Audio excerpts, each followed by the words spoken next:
J'ai quitté mon métier d'artisan en France pour tout recommencer au Japon. Je vous explique les raisons de ce choix. J'ai passé 5 ans à créer mon entreprise. J'étais artisan d'art, je faisais des vêtements, des costumes historiques.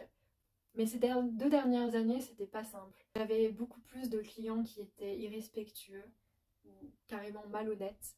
J'avais de plus en plus de demandes de travail gratuit ou au rabais, ou carrément des clients qui essayaient de m'arnaquer. Et clairement, j'en pouvais plus. J'allais de plus en plus à reculons dans mon atelier, j'avais plus envie de fabriquer quoi que ce soit. Ça n'a pas été la seule raison. L'une des autres raisons, c'est tout simplement parce que mon mari est japonais. À la base, on avait prévu de vivre en France ensemble, mais l'installation s'est pas passée comme on l'imaginait.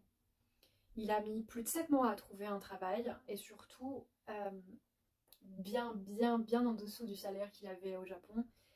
Et on avait vraiment du mal à vivre, c'était très compliqué. Mais si à la limite ça avait été que ça, je pouvais à la limite prendre un autre travail en plus pour pouvoir combler le budget.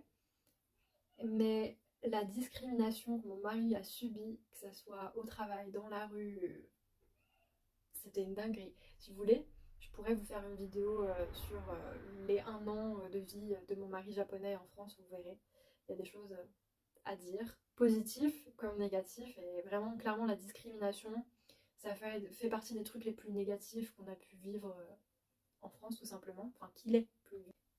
Et la dernière raison vraiment qui nous a poussé à que je fasse une demande de visa pour le Japon est tout simplement parce que l'administration française ne nous donnait pas de nouvelles de savoir si la carte de séjour de mon mari était acceptée ou non. Il arrivait clairement à la fin de son visa. Il allait se retrouver sans travail et avec l'obligation de retourner au Japon. Donc on s'est dit c'est quitte ou double, on va demander un visa pour le Japon pour moi et on verra.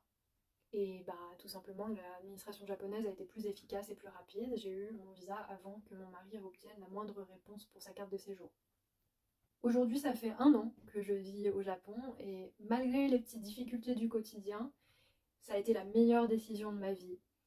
J'ai toujours en projet d'ouvrir mon entreprise ici, de recréer une entreprise d'artisanat.